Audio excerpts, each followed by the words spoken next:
ด้านสังขารขันธ์คือการคิดเป็นปัญหาต่อคนในเวลานี้ผู้ที่ไม่เข้าใจความคิดก็พยายามหาวิธีนำไปปฏิบัติเพื่อให้ดับความคิดที่ผิดทางเพราะว่า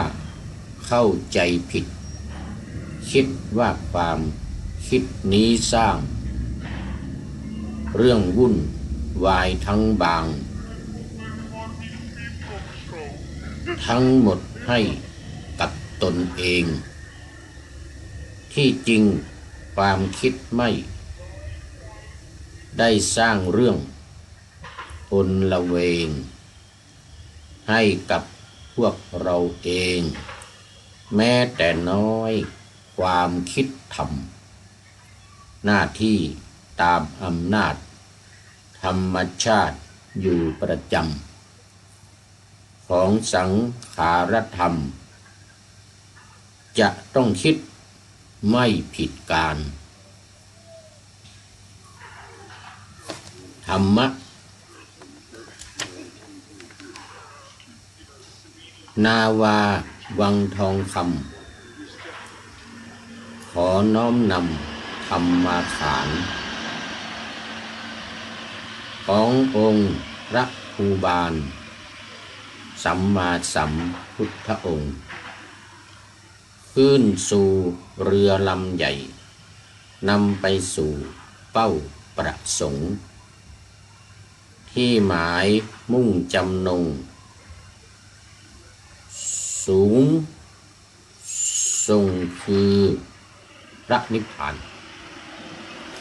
ขอถวายความนอบน้อมแด่องค์สมเด็จพระสัมมาสัมพุทธเจ้าขอถวายความเคารพพระมหาเถระพระเถรานุเถระเจ้าคณะพระสังฆาธิการทั่วโลกอันมีพระเดชพระคุณพระธรรมเสนาบดีรองเจ้าคณะภาค7วัดพระธาตุดอยสุเทพเป็นต้นและขออำนวยพรแด่ท่านผู้ฟังท่านผู้ชมสาธุชนพุทธบริษัททั้งหลายวันนี้รายการนาวาวังทองของวัดพระธาตุดอยสุเทพอันมีพระเดชพระคุณพระธรรมเสนาบดีรองเจ้าคณะภาค7เป็นประธานออกอากาศทางสถานีวิทยุพระพุทธศาสนาแห่งชาติและจริยธรรมวัดพระธาตุดอยสุเทพมีพ่อครูวันลบนามวงพรหมเป็นผู้อำนวยการอาจารย์พระมหาประสิทธิ์ประสาธิโกเป็นหัวหน้าสถานีและอัตมภาพ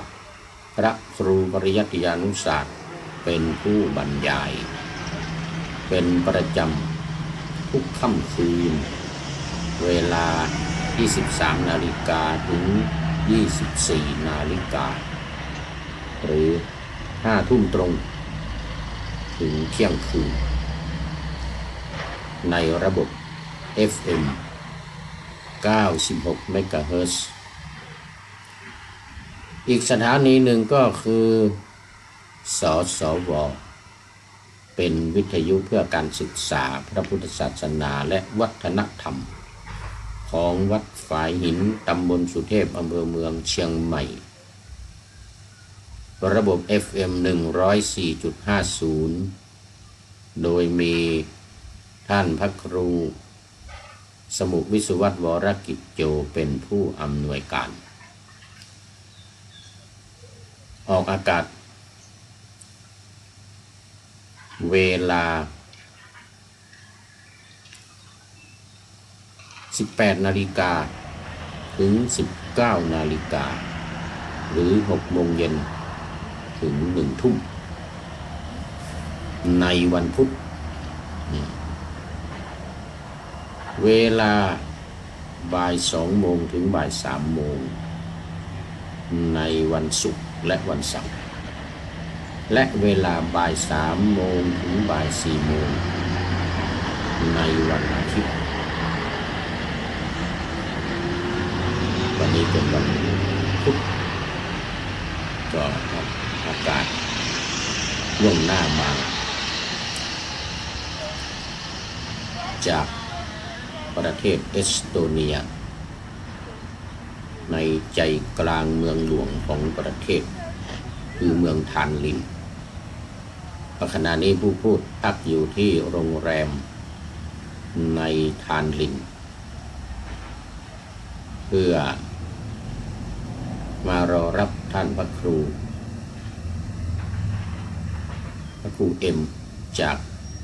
ประเทศเยอรมนีซึ่งจะมาร่วมงานการแสดงนิทรรศการพระไตรปิฎกฉบับภาษาเอสโตเนียทีฆนิกายและอรรถกถาคุถกนิกายธรรมบท8 เล่มในวันที่21เวลาเที่ยงวันเป็นต้นไปและวันที่22เวลาเที่ยงวันเหมือนกันที่เมืองทัตตูนี่เป็นเมืองใหญ่อันดับ2รองจากทานลินห่างจากทานลินไป3 ชั่วโมงครึ่งโดยรถยนต์รถไฟก็เหมือนกันเรา3 ถึง 4 ชั่วโมงดังนั้นก็ถือโอกาสนี้ประชาสัมพันธ์ให้กับทุกท่านได้รับทราบเพื่อที่ว่าจะได้เข้าไปร่วมงานและรับหนังสือไปอ่านฟรีโดยมีตู้บริจาคคอยรับตามเจตนาศรัทธาของท่านที่จะร่วมทำบุญในการจัดพิมพ์ในการจัดงานของวัดโพธิในนามของศูนย์ปฏิบัติธรรมวัดพระธาตุดอยสุเทพไอคือหน้าตั้งอยู่ที่บนเกาะไอคือหน้า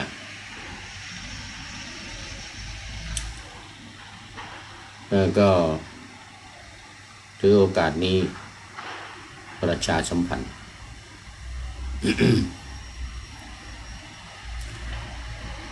เอาละตอนนี้ก็เข้ามาสู่เนื้อหาสาระของธรรมะวันนี้นาวาวังทองได้ปะหน้าธรรมะไว้เป็นเรื่องลำดับที่3ในในนามขันธ์รูปขันธ์คือรูปธรรมข้อที่1ได้แก่ขันธ์5ได้แก่รูปขันธ์ได้แก่รูปคือร่างกายของเรานี้ส่วน2 3 4 5 4ข้อนี้เป็นนามข้อที่1ก็คือเวทนาขันธ์ผ่านไปแล้วข้อที่2สัญญาขันธ์ผ่านไปแล้วข้อที่3สังขารขันธ์กำลังจะนำเสนอในวันนี้ซึ่งเป็นวิธีการปฏิบัติธรรมเขาเรียกเป็นสำนักศึกษาศึกษาธรรมของวัดดอยธรรมนาวาซึ่งมีอาจารย์ทวีศักดิ์ทวีวัฒน์ขอไปทวีวัฒน์จารุวรรณโนหรืออาจารย์ต้นเป็นเจ้าของสำนักศึกษาธรรมแห่งนี้ และสำนักศึกษาโดยธรรมนาวาจังหวัดเชียงรายทางที่เราจะไปอำเภอแม่สายอยู่ทางซ้ายมือเป็นสำนักที่ก่อตั้งขึ้นมาไม่นานนี้เองยังไม่ถึง10 ปีแต่พศนี่ยังพศนี่จำไม่ได้แล้วลืมไปไม่สำคัญไม่เป็นไรโดยในหัวข้อที่กำลังนำเสนออยู่เนี่ยเป็นหัวข้อที่ว่า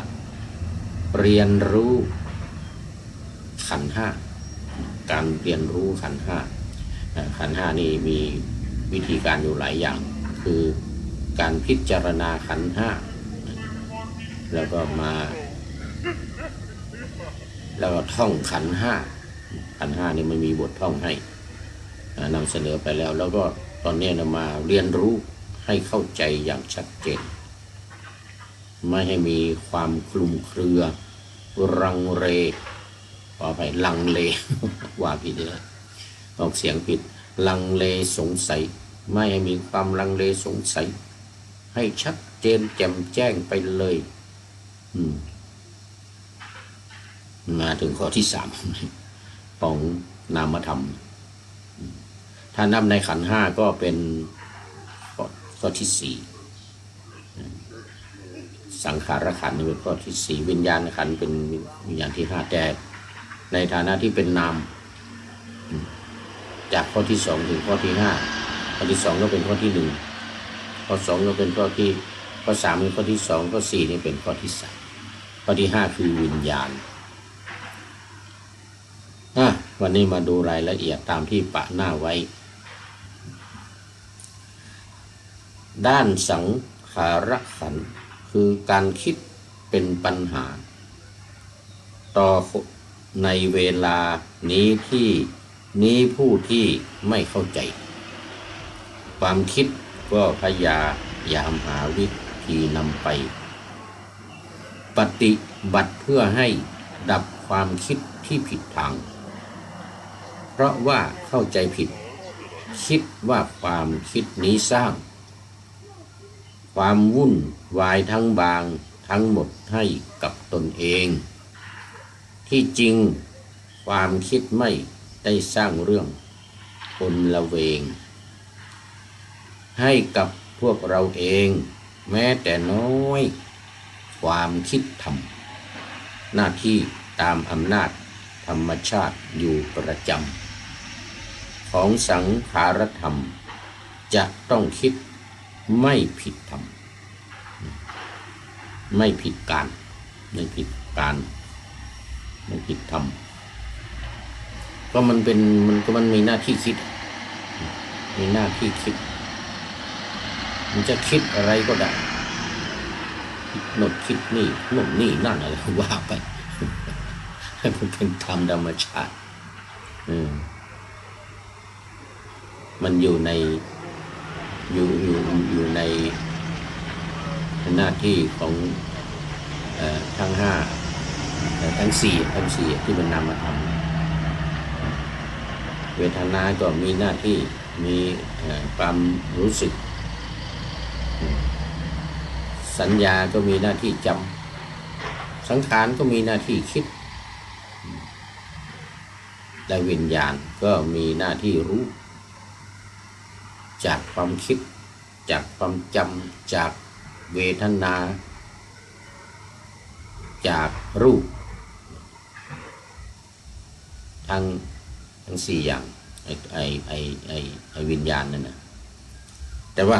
ตอนนี้อยู่ในข้อที่3ของนามธรรม4อย่างต้องรู้ว่านามธรรม4อย่างนั่นคือเวทนาสัญญาสังขารวิญญาณนะข้อ2 3 4 5ข้อที่1คือรูปนั้นก็เป็น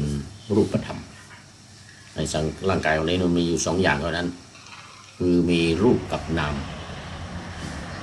การพิจารณา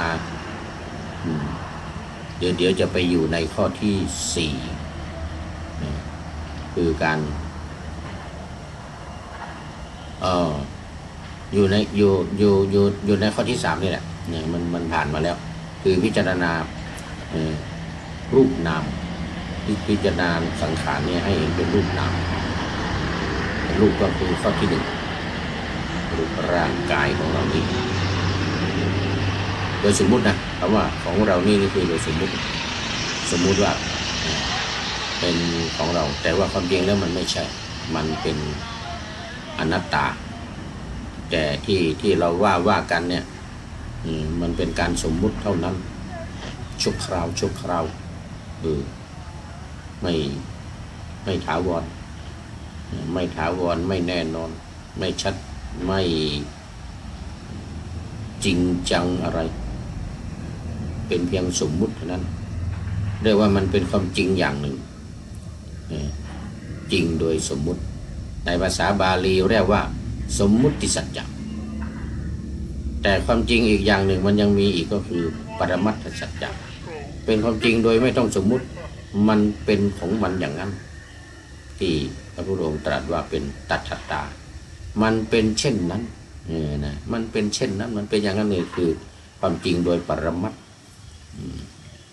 ก็อธิบายมาแล้วหลายครั้งนะแต่ว่าจะไม่มาเน้นในตรงนี้จะเน้นที่ว่าความคิดด้านสังขารเนี่ยทำไมจึงว่าความคิดเพราะคำว่าสังขารเนี่ยมันแปลว่าประกอบมีสังเป็นบทหน้าสอเสือกับนิคหิตเนี่ยนะหรืออังเนี่ยนะเป็นสังทีนี้ขาระเนี่ยแต่มันมาจากคำว่าขะระนะความจริงธาตุมันเป็นว่าธาตุมันคือขะระขอไข่กับรอเรือเนี่ยนะขะระแต่ว่าตรงนี้มันมาเป็นนามก็เลยทีฆะเป็นอาเป็นขาระเป็นขานนี่นะขะระตัวเนี้ยมันแปลว่าธาตุตัวเนี้ยมันแปลว่าคิดธาตุตัวนี้แปลว่าคิดแปลว่าวิเคราะห์แปลว่าพิจารณาแปลได้หลายอย่างขะระตัวนี้แปลได้หลายอย่างก็ในความหมายจริงๆมันก็คือการคิดนี่แหละเพราะอะไรปันเป็นนามธรรมความคิดนี่ก็แบ่งออกเป็น3ประเภทแบ่งเป็น3ประเภทก็คือ1เป็นบุญเรียกปุญญาภิสังขาร2ไม่ใช่บุญเรียกอปุญญาภิสังขาร3อเนญชาภิสังขารคือไม่ใช่ทั้งบุญไม่ใช่ทั้งอบุญเนี่ยเป็นกลางคล้ายๆอย่างอุเบกขาทำนองนั้นนะคือไม่ใช่ทั้งบุญไม่ใช่ทั้งบาปอะไรนะบุญก็ไม่ใช่บุญก็ไม่ใช่เป็นกลางก็เรียกอเนญชาภิสังขารเนี่ยความคิดมันอยู่แค่นี้มันวนเวียนอยู่แค่นี้มันเรียกอีกอย่างหนึ่งว่ามันปรุงจิตมันประกอบจิตนะคืออันนี้คือความหมายรวมกันแล้วนะรวมทั้งสังกับขาระนะสังกับขาระอะไรรวมลืมบอกไป สังขาระมาที่ขาเป็นอาจากขานะเป็นขาเป็นอาก็เป็นสังขาระตัวนี้เลยมาแปลว่าประกอบถ้าจะแปลตามศัพท์จริงๆแปลว่าความคิดพร้อมสังแปลว่าพร้อมแล้วก็มารวมกับขาระก็แปลว่าคิดพร้อมก็คือการประกอบนี่การประกอบของจิตคิดอะไรคิดว่าดีคิดว่าเป็นบุญบางทีก็คิดในเรื่องที่ไม่ใช่บุญเป็นเรื่องบาปเป็นเรื่องไม่ดีเป็นเรื่องอกุศลแต่บางครั้งมันก็ไม่ใช่ทั้งบุญไม่ใช่ทั้งอบุญเป็นกลางอะไรก็ไม่ใช่เรียกว่าอเนญชาภิสังขารตัวนี้เองมันทำหน้าที่ในการคิดคือการประกอบในส่วนที่เป็นนามธรรม ก็คือความคิดของเราประกอบจิตของเราให้คิดไปในทางดีคิดไปในทางร้ายหรือทางไม่ดีหรืออบุญ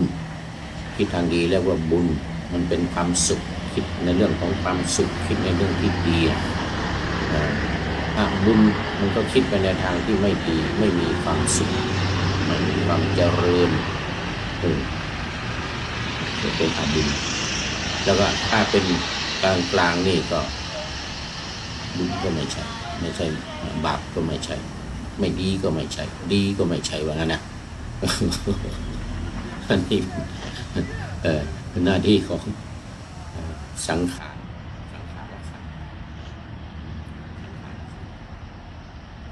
เนี่ยอย่างว่าคนมันจะเข้าใจผิดในเนื้อหาที่มาใน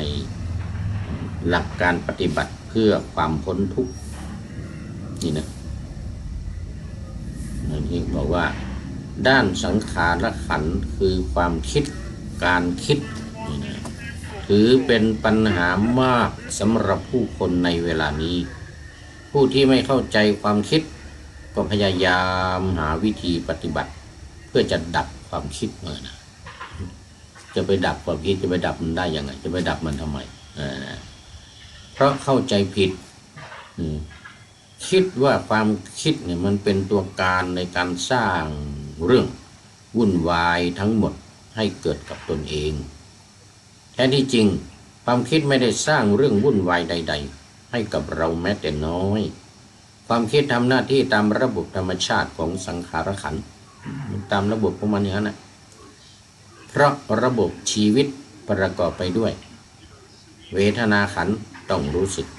สัญญาขันธ์ต้องจำสังขารขันธ์ต้องคิดและวิญญาณขันธ์ต้องรับรู้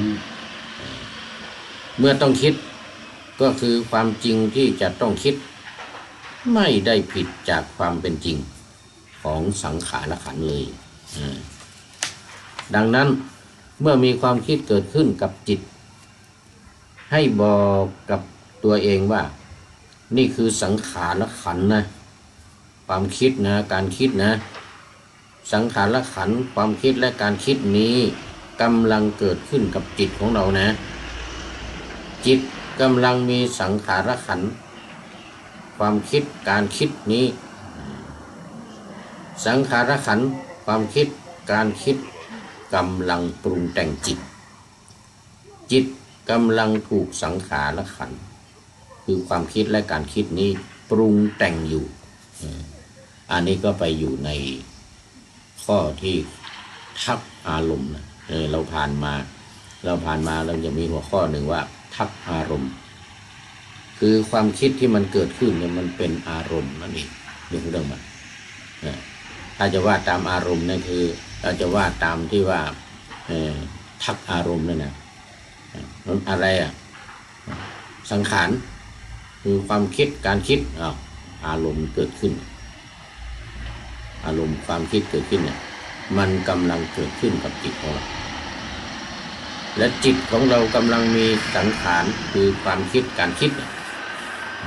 ปรุงแต่งอยู่สังขารขันธ์ความคิดหรือการคิดเนี่ยนะกำลังปรุงแต่งจิตของเราอารมณ์ตัวอารมณ์ในการคิดเนี่ยมันกำลังปรุงจิตของเราอยู่แล้วก็จิตกำลังถูกสังขารและขันธ์เนี่ยปรุงแต่งวกไปวกมากลับไปกลับมาทำให้เวียนหัวเหมือนกันทำให้เวียนหัวแต่ว่าอย่าไปเวียนอันนี้เขาให้ท่องนู่นสมัยที่ทักอารมณ์เอาไว้ท่องไว้เลยเอาไว้ท่องให้เลยว่าอารมณ์เกิดขึ้นกับจิตจิตกำลังถูกอารมณ์ปรุงแต่งอารมณ์ปรุงแต่งจิตกำลังถูกอารมณ์ปรุงแต่งอย่างนี้นะจิตกำลังถูกอารมณ์ปรุงแต่งความอารมณ์กำลังปรุงแต่งจิตและจิตกำลังถูกอารมณ์ปรุงแต่งอะไรอย่างเงี้ยอันนี้เป็นหลัก หลักการให้ท่องนะท่องการทักอารมณ์ท่องการทักอารมณ์เป็นหลักการให้ท่องไว้แล้วเพราะมันเกี่ยวกับความคิดเป็นส่วนหนึ่งของอารมณ์พอจำได้ไหมรูปเวทนาสัญญาสังขารวิญญาณแล้วก็ธรรมารมณ์ก็คือธรรมะหรือความคิดที่เกิดขึ้นกับจิตเป็นข้อสุดท้ายเขาเรียกอย่างหนึ่งว่ามโนเกิดขึ้นกับใจคือมโนคือใจแล้วความคิดมันเกิดขึ้นเขาเรียกว่าธรรมะเป็นธาตุอย่างหนึ่งเขาเรียกธรรมธาตุเนี่ยธรรมธาตุใจเป็นธาตุอย่างหนึ่งคือมโนธาตุเมื่อความคิดเกิดขึ้นกับใจ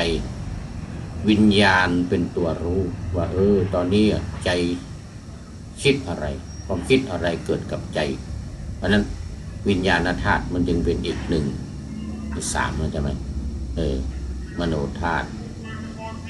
ธรรมธาตุและวิญญาณธาตุเป็นหนึ่งชุดในธาตุ18ในธาตุ18ตั้งแต่รูปเวทนาสัญญาสังขารวิญญาณแล้วก็มโนก็คือใจไอ้ตัวนี้อยู่ที่ตัวสุดท้ายอยู่ที่ตัวสุดท้ายหากไม่รู้จักสังขารขันธ์คือไม่รู้จักความคิดการคิดเนี่ยที่เกิดขึ้นตามความเป็นจริงเรามักจะต้องการดับความคิดพยายามหาวิธีต่างๆที่จะหยุดความคิดจึงทำให้หลงเป็นไปตามความคิดนั้นต่อเมื่อเรารู้ความคิดตามความเป็นจริงเราจะไม่ยึดความคิดหรือสังขารขันธ์นั้นไม่ไปยึดไม่ไปติดมันและในที่สุดจะสามารถปล่อยวางความคิดได้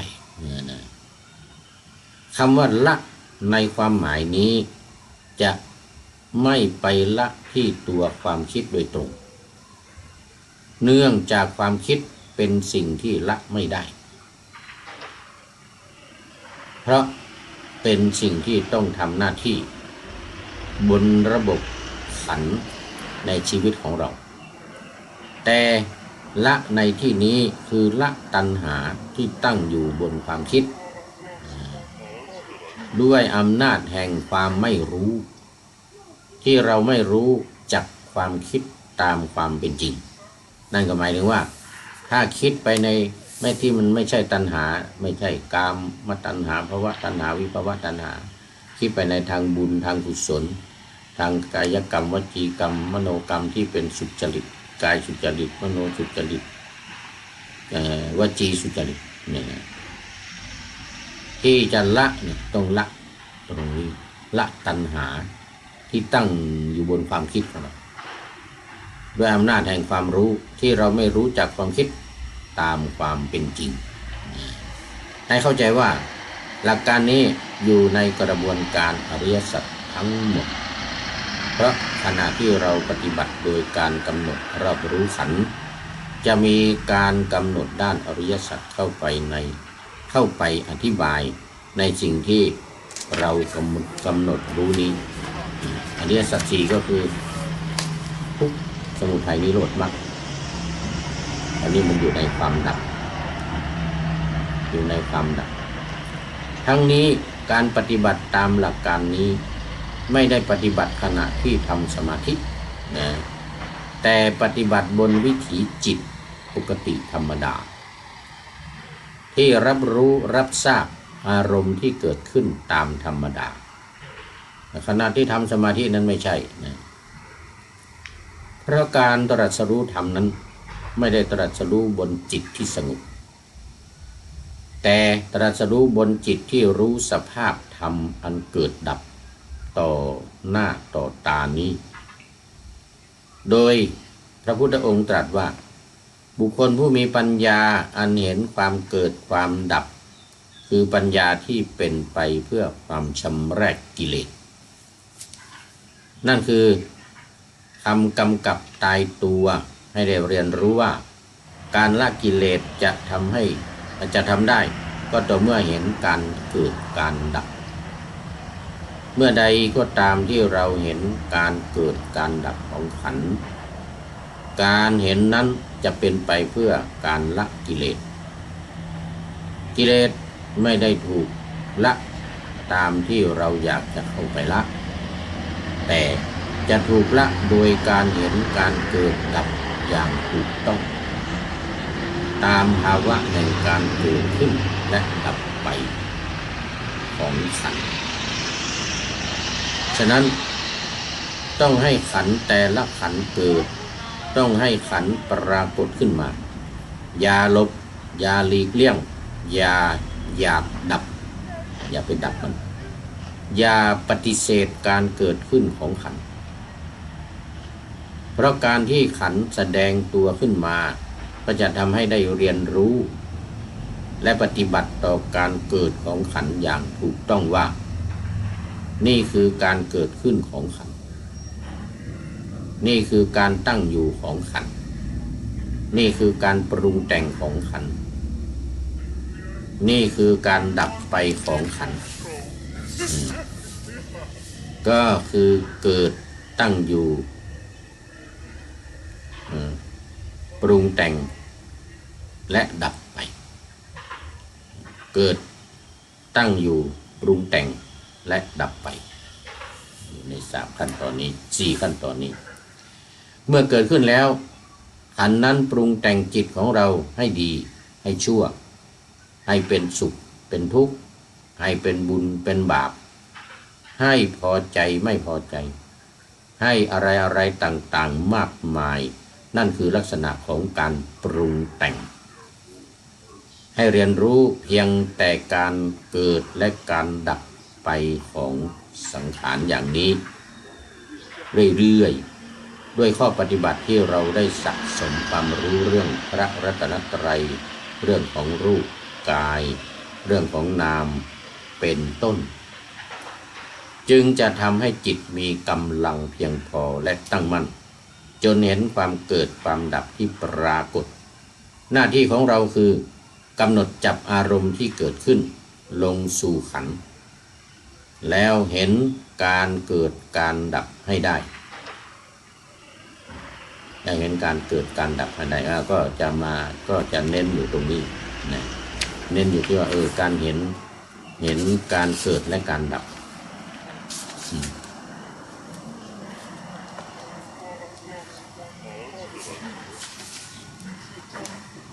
เอาละทีนี้ก็จบในเรื่องขอ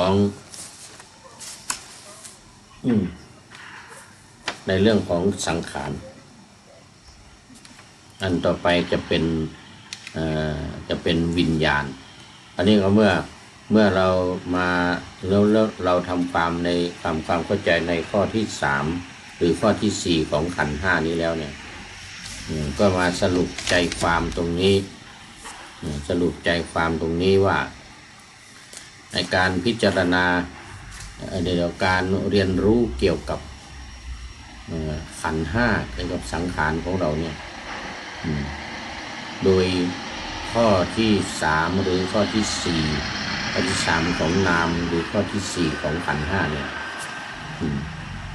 ก็พิจารณาเรื่องความคิดเท่านั้นเองว่าความคิดเนี่ยมันทำหน้าที่ของมันอย่างนั้นตามธรรมชาติของมันก็จะต้องคิดของมันไปแต่ที่ของเราสำคัญนี้ก็คือว่าต้องไม่เข้าไปยึดไปถือไปติดมันจะต้องละความคิดทั้งหลายเหล่านั้นละ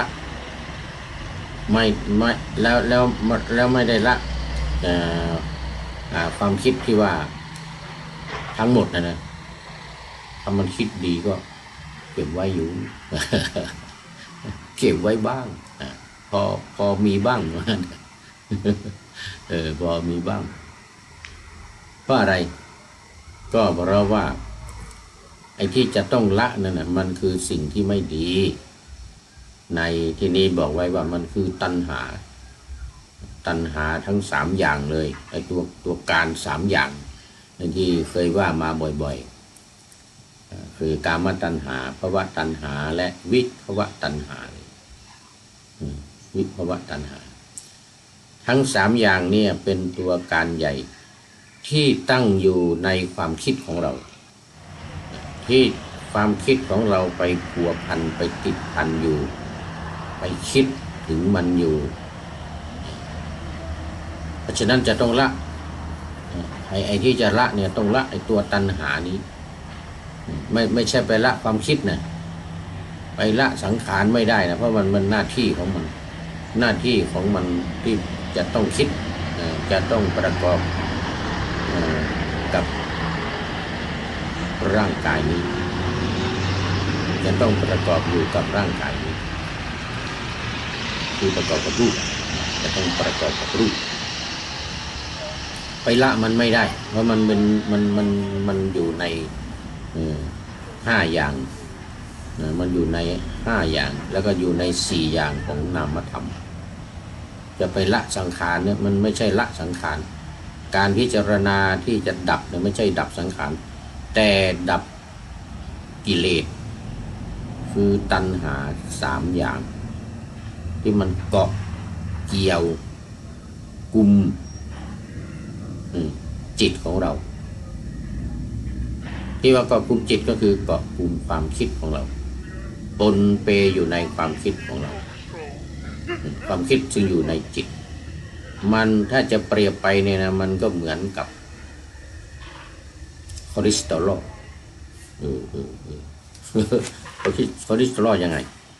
คอเลสเตอรอลนี่จะเกิดจากสองอย่าง1เลือด2น้ำมันมันที่มันไปผสมกับเลือดทำให้เลือดข้นเขาเรียกว่าเป็นโรคไขมันคอเลสเตอรอลประเภทไตรกลีเซอไรด์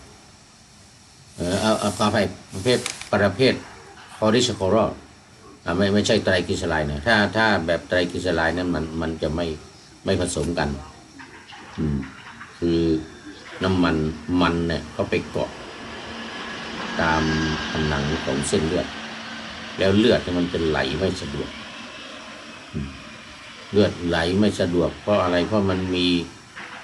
ไขมันไปเกาะไปติดอยู่ในเลือดจะต้องกินยาเข้าไปละลายไขมันนั้นจึงทำให้เลือดเดินสมอง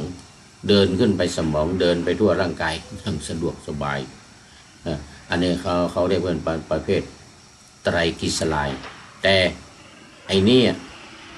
นี่ยเหมือนคอเลสเตอรอลก็คือความคิดกับจิตความคิดมันอยู่กับจิต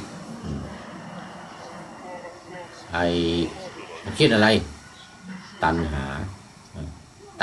3 อย่างตัณหานี่เหมือนกับตัณหานี่ก็เหมือนกับไขมันแล้วความคิดเนี่ย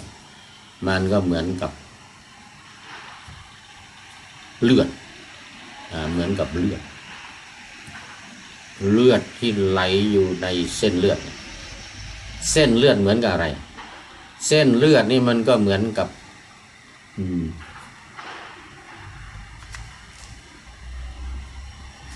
สังขารเหมือนกับไอ้ตัวสังขารไอ้ตัวความคิดเหมือนไอ้ตัวสังขารไอ้ตัวความคิดแล้วความคิดเมื่อมันผสมกับอะไรที่ว่าเมื่อกี้เนี่ยไปผสมกับตัณหาราคะกามตัณหาภวตัณหาวิภวตัณหาความคิดมันไปผสมกับเรื่องนี้ไอ้สิ่งที่จะละนี่แหละมาเราเห็นชัดแล้วตรงนี้เราจะไม่ไปละความคิดแต่ไปละไอ้กิเลสไอ้ตัวที่มันมาปนกับความคิดปนของความคิดไอ้เหมือนกับคอเลสเตอรอล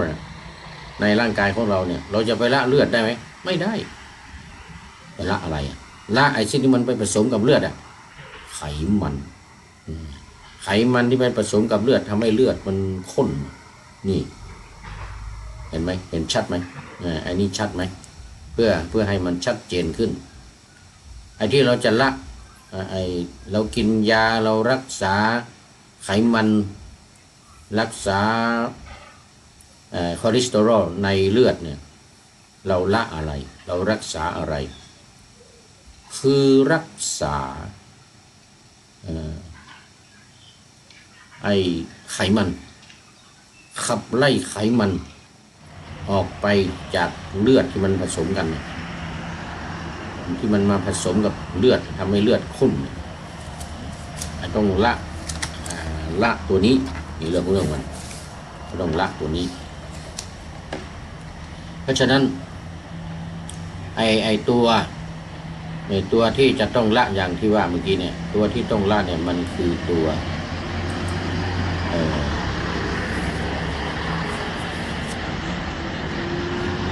หรือตัวกิเลสก็ได้หรือตัวกิเลสก็ได้หรือตัวกิเลส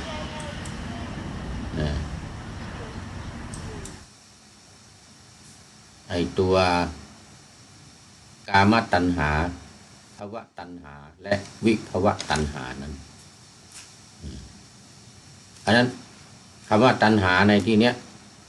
ที่จะต้องละนะมันเป็นตัวใหญ่เป็นตัวกิเลสตัวใหญ่ที่มันผสมกันอยู่กับความคิดหรือสังขารขันธ์ของเรานี้เองจึงเรียกว่าต้องละตัณหาต้องละตัณหาโดยเฉพาะก็ภวตัณหาที่บ่งไว้นี้ภวตัณหาเพราะอะไรเพราะว่าภวตัณหาเนี่ยมันเป็นตัณหาที่ไปหน่วงเหนี่ยวเอาสิ่งต่างๆที่มันอยู่ในใจของเราเนี่ย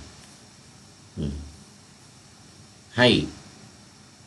หลงไหลใฝ่ฝันไม่ให้ออกไปให้อยู่กับเรา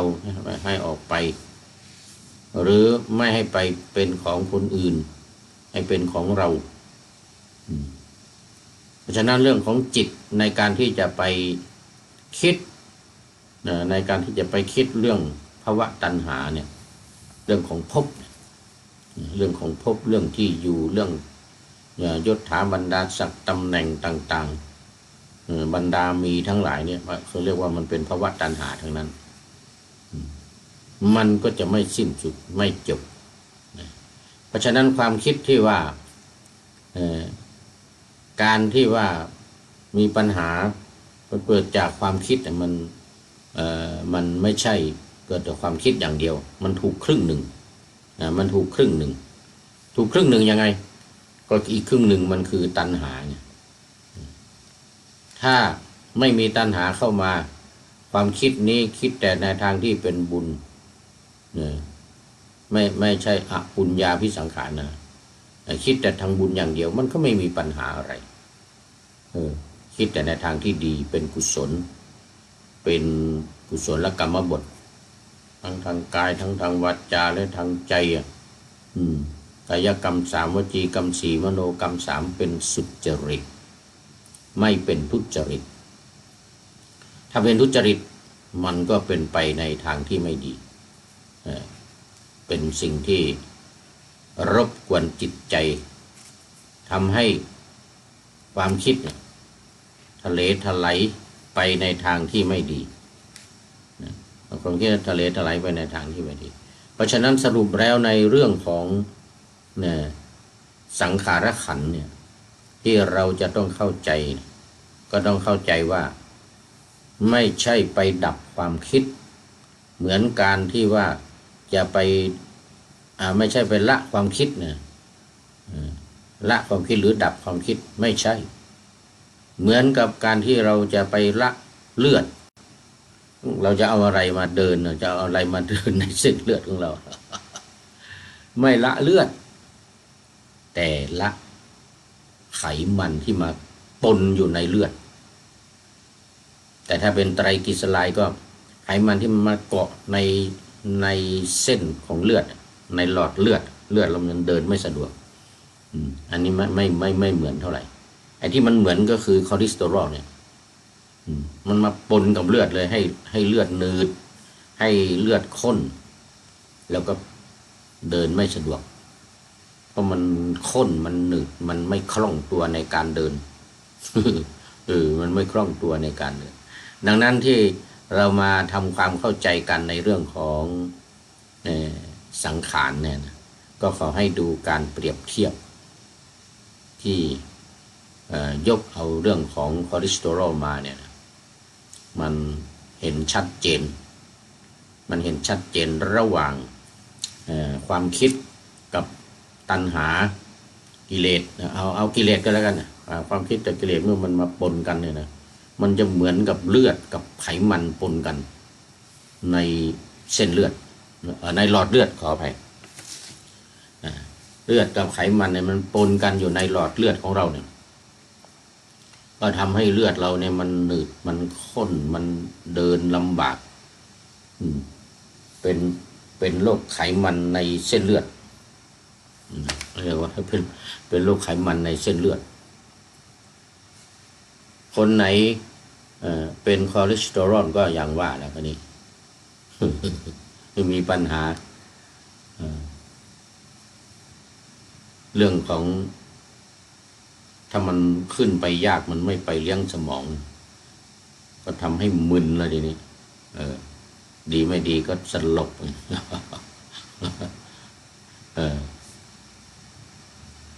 แล้วถ้ามันไป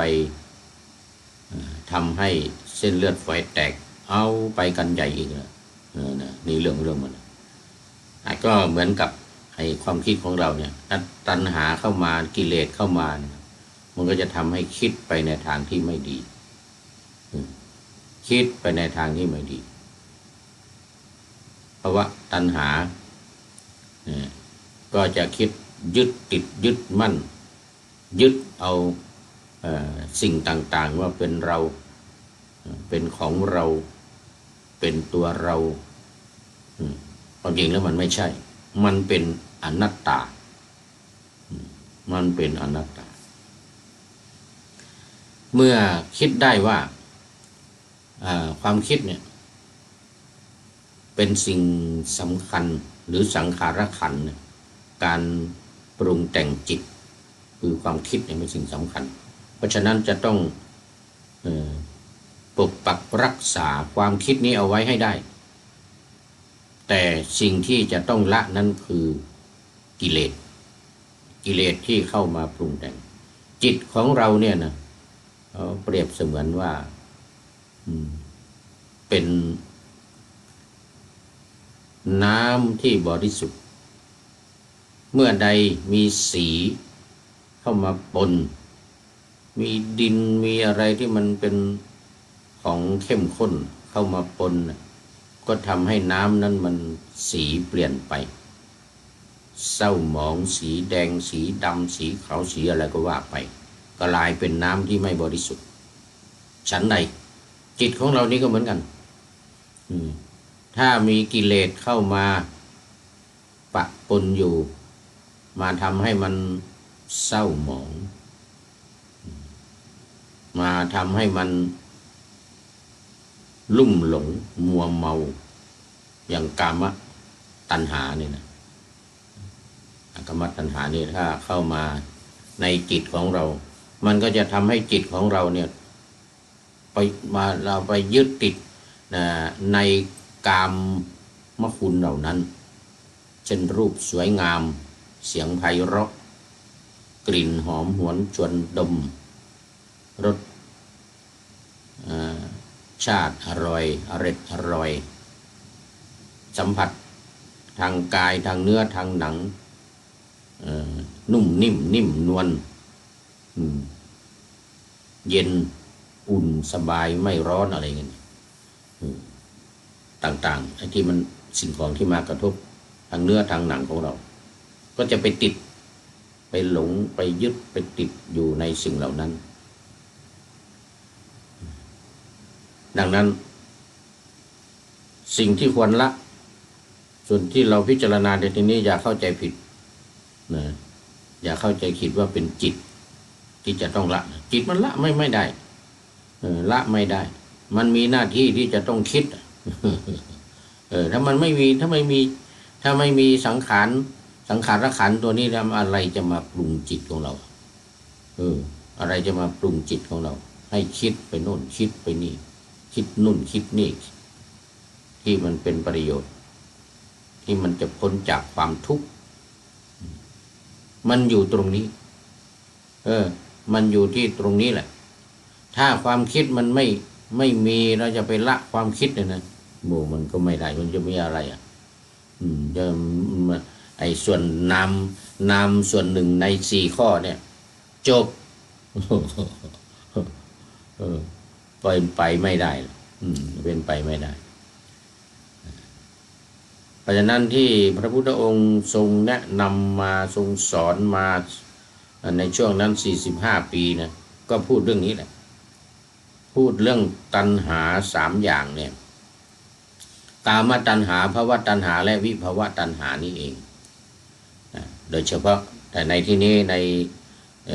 แนวทางของโครงการปูทางสู่ธรรมนาวานี้เน้นในเรื่องภวตัณหาไม่ได้หมายถึงว่ากามตัณหาไม่สำคัญ